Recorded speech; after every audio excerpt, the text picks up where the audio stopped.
Hello, everybody. My name is James Williams, and I am here coming to you from De Pere, Wisconsin.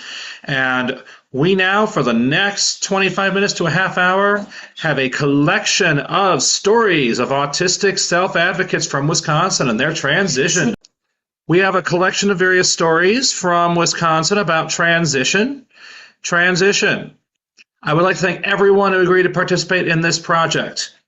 And it was here in Wisconsin that my own career was born in 1999 when I gave my first public presentation at the Medical College of Wisconsin at the age of 11. So I'm now going to share my computer screen and we are going to start with several recorded videos of stories. So I'm going to start here. Hey guys, Clyde Fruits here. Today for my transition, I wanted to talk about what it's been like going from high school into my first year of college. So I'm currently a senior right now at McFarland High School, and I'm getting ready to go to UW Oshkosh in the fall. I'm going for a music industry audio production degree. And some of the stuff that's been definitely a lot more complicated than I really thought was just how much preparation into securing a simpler and more financially stable future there has been, because we have done a lot of things. You know, we've reached out to a FAFSA, which is like government student grants. We've contacted DVR, and we also have relations right now with ADRC, which are two organizations that help with like job stuff and also financial stuff for intellect for people like me with who are neurodiverse. I want to say that the perspective of everything that I've had to go through, it has been um quite a unique experience. We've been following up very constantly and really making strong moves with everything that we're planning to do in order to make sure that my first year on campus at Oshkosh is a comfortable one. I think one of the things that really gets me in my mind a lot is how much really we've had to do. I've been, I've been making phone calls and looking at emails each and every single week relating to college. I've had to fill out a lot of different ROI forms. We've I've been looking for scholarships all over the place. But you know, either way, I'm kind of glad this is being forced on me now, because this is kind of teaching me, a big thing about responsibility and making sure that I keep my time management in check. I'm also really thankful for the moment that I have both of my parents helping me out. My dad's been there for whenever I need to fill out some sort of form, or if I need to, update my resume or anything. My mother's been there to, help me with like giving me a checklist to help go through the steps a little bit easier. It makes a huge workload get shorter just a little bit, and it's really been a huge lifesaver for me. So anyways, that's my transition story. Thank you for having the opportunity for me to speak today, and have a great rest of your day, guys. Okay, everybody. Next up, we have Catherine. I went to Homestead High School in Mequon and graduated in 2000. One of my special education teachers didn't seem to understand that she was teaching a special education class and that everyone had special needs. When I didn't understand the question or topic that she was talking about, I kept interrupting her. Apparently that made her lose her patience, and I think that she ordered the class to turn around and look at me and clap like it was a celebration, when it did nothing but embarrass and humiliate me. That didn't solve the problem of me wanting to know what was being talked about, and when I got upset about it, she sent me to a timeout corner like a kindergartner. I was very mad about that. To this day, I remember it. I don't remember getting much transition support when I was a special education student at Homestead High. My parents took things into their own hands as a result, and they hired a consultant outside of my high school to find out what post-secondary transition programs were available at that time. Even with the consultant's help, they couldn't find any programs within the state of Wisconsin that they felt would meet my unique autistic needs. So the consultant told them about the PACE program in Evanston, Illinois, which offered an adaptive college living experience for adults with disabilities. And I ended up attending the PACE program after I graduated from high school. The PACE program taught me how to manage money, budgeting, and how to find a safe apartment, including looking at what amenities you might want or don't want. They taught me how to ride the local public transportation, including what's locally called the L, and we did lots of job shadowing and many social outings, including seeing the Blue Man Group and the musical Rent. It was fun being at PACE. I didn't learn any of these skills when I was a student at Homestead High School. I attended the PACE program for 2 years and then returned to my parents' home in Mequon afterwards. I currently live in Glendale in my own apartment, and the skills that I learned at the PACE program has enabled me to successfully live independently with helpers that come over 4 days a week. I believe that high schools in Wisconsin need to offer services that help autistic people like myself and our families prepare for life after high school.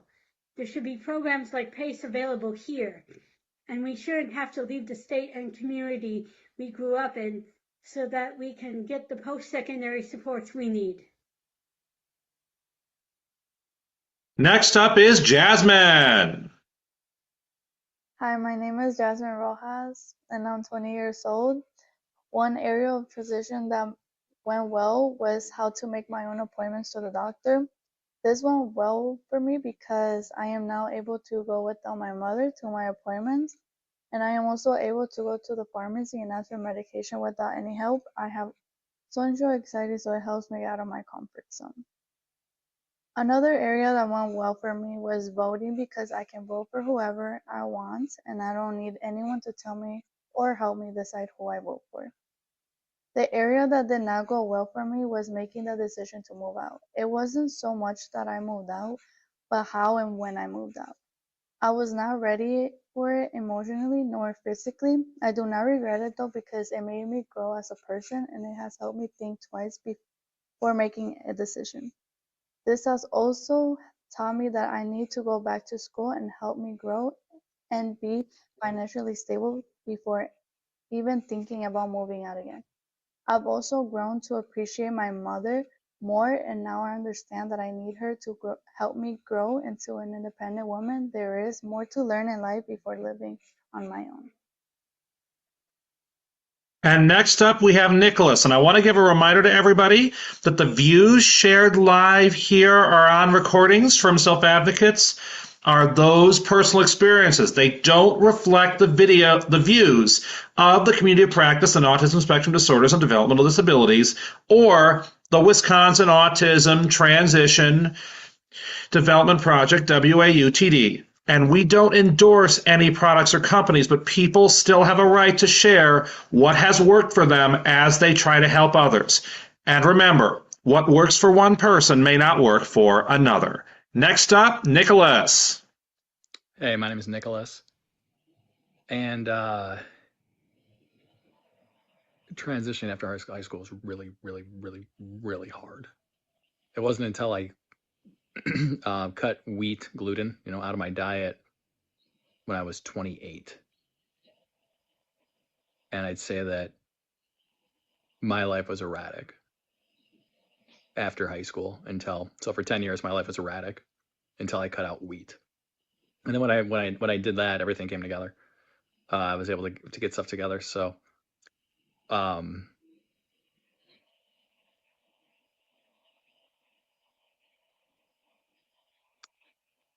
in hindsight, how much of my life I spent lost in my head, diet. Diet is like that's the main thing. Getting rid of. Go to allergytest.co and do a hair test. You send in like 3 hairs, and it tells you all your food sensitivities and all your food allergies and all your heavy metals, and get all your heavy metals down to 0. And then get all your food allergies and sensitivities out of your diet, and then see like who you are. Because I tried and failed at anything. And then I went and I did medical drug studies for most of my early 20s, where I lived in a hospital making like $300 a day to take whatever clinically a pharmaceutical drug under clinical trial. So I haven't had a job since high school. I've always been self-employed, or I've worked for people I've known. So I've never put in an application anywhere and received everything I've done is through network. From that, I understand I got to be doing my own thing, and that's to be able to do one's own thing. One has to have self-control. So therefore, self-control for me comes from, if I can control what I put in my mouth, I can control what comes out of my mouth. And if I can control what comes out of my mouth, I'm not going to get myself into a lot of trouble. So yeah, so can I control myself? Yeah, diet, therapy, spirituality. So diet to make our body right, therapy to identify our issues, and then spirituality to burn those issues out. Because if we are not on the up,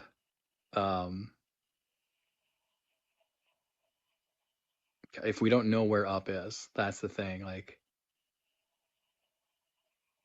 understand where good karma is, and when I was inflamed by the wrong foods, it's just all survival mode, and it's not really knowing where my energy is going, if I'm putting out good energy or bad energy when my body is fighting for survival, and I'm having my stem quirks and whatever else people want to call them. So I'm clean now, and I'm definitely not a normal human being. I'm just definitely a happy one. It took me 10 years though to figure out the diet thing. So what I can pass anybody is allergytest.co. Don't eat wheat. Don't eat don't eat wheat. Just start there. Don't eat wheat, and then get rid of all of your allergies and food sensitivities and heavy metals. Do that hair test. Do that hair test once a year. It's only like $25 a piece if you buy 4 of them. So for the whole family. Part of my yawn. And God bless y'all from Milwaukee, Wisconsin. Good luck to you. Diet. All right, everybody. So we now have 2 live individuals coming up. We are going to start now. Aaron Miller, are you ready? Yes, sir. All right, Aaron, now it's your turn to shine. Sure. Anyway, before I start, I want to give it a little bit of context. What I'm talking about is right after college, in the middle of a recession. It's I'm taking a very long view. So with that in mind, I'm going to start. One thing that went well, and why it went well. Transition itself is grindingly hard, and transition to adulthood, where everything is changing, is overwhelming to the 100th power. So anything that pares back the obstacles from impending collapse to doable means the world to me.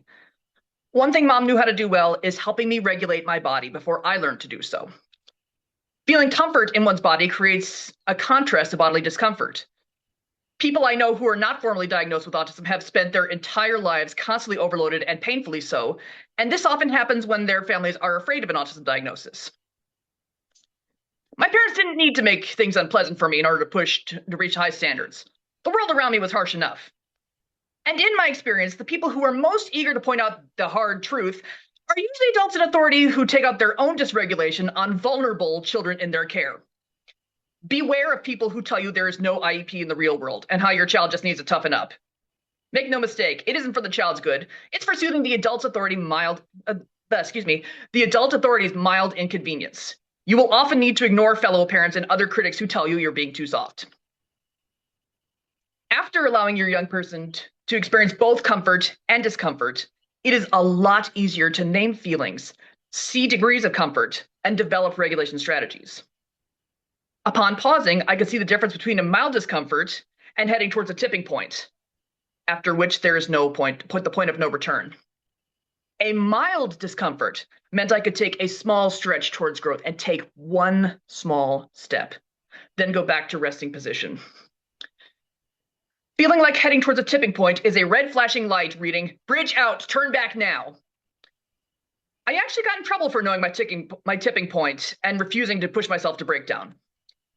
Sometimes typically developing adult authorities can mean well and they come by it honestly, but they're not in my body. They don't know that when I'm asking for regulating measures, I'm not being lazy.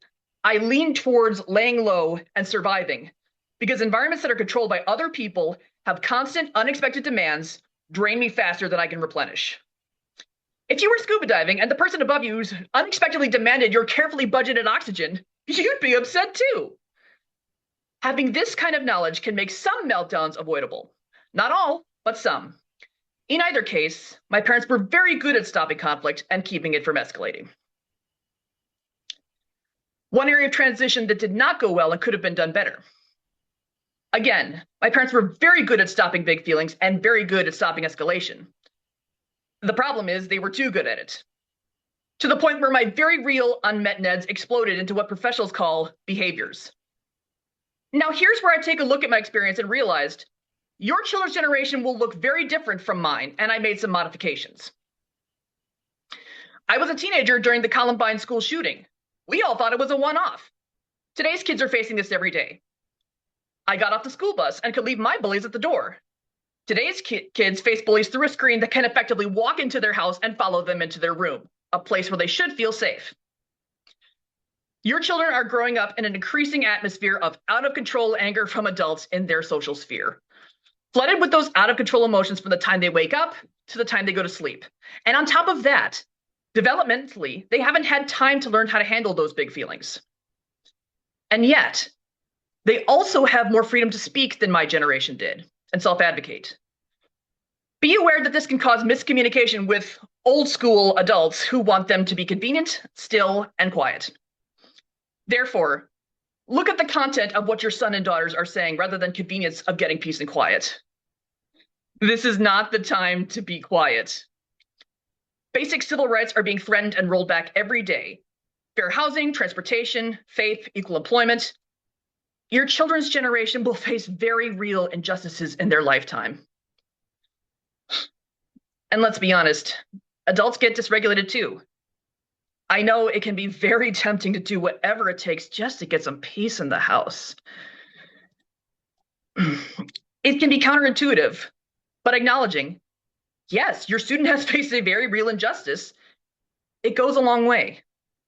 There will be times when they meet people who treat them as less than human, and every part of their heart cries, "That's not fair!" Just admitting to them, yeah, the place you're in is shitty, ugly, and hard, goes a long way. So, what are you going to do next? What's your next step? What comes after the indignation? Anger can be a spark that flares to life and powers an engine, moving forward. It can also blaze, raise it to the ground and watch the world burn. You have this choice. It's okay to be angry. Love you, kiddo. Thank you. Now, due to time constraints, the video I prepared about my unique transition plan in high school and how I was able to enable my former high school's booster club to bring me back as a volunteer. I will not be able to show it due to time constraints, so I'm going to send everyone a link about how I have remained active in my former high school and how booster clubs can become a resource for transition here in the chat. This video actually won a National Student Emmy. It was made by the students of Glenbrook North High School in Northbrook, Illinois, where I graduated and continue to serve as a volunteer. So instead of showing that to the time constraints, here is a link if anyone is interested in watching it. And now, last but not least, we have our final self-advocate today, Carissa. Hi. All right. When I was a senior at West De Pere High School in De Pere, I knew that I was going to enter a world where I wasn't entirely sure where I belonged.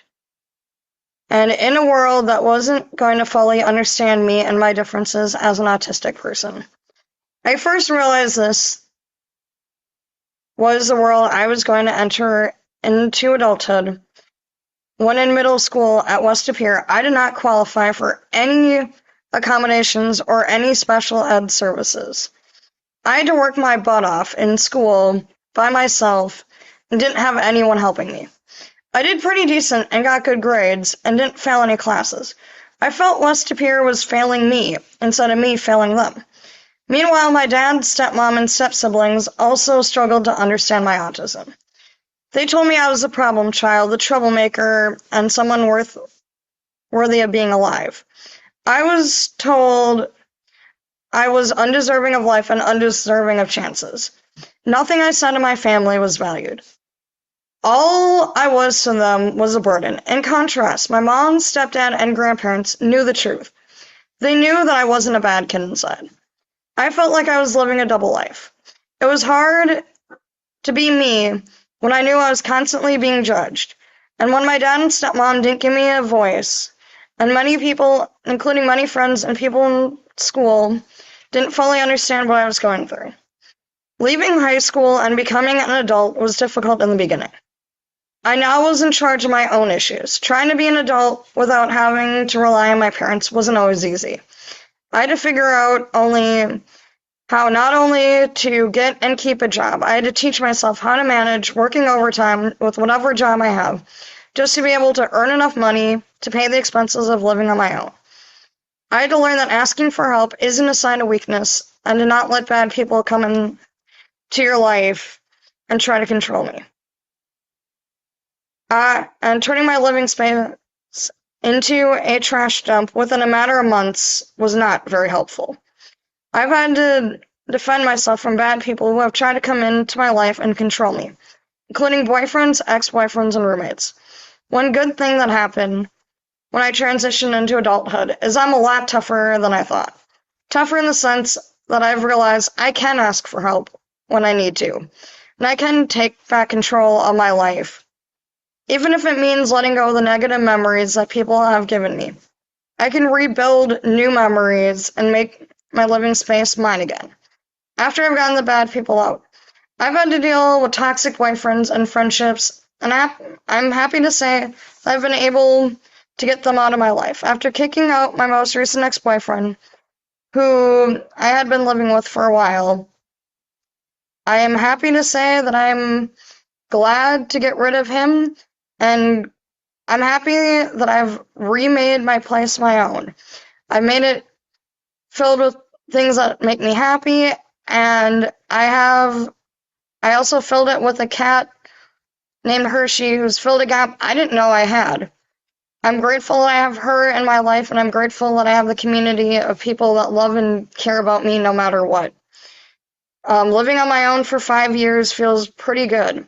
Being able to reclaim my life has taught me that there is a life at the end of the tunnel.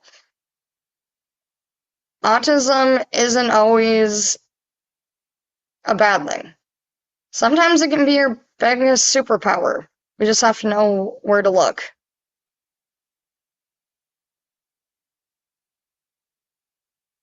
Okay, thank you very much, Carissa. And that concludes our stories from Wisconsin autistic adults about their experiences with transition. Thank you very much for listening.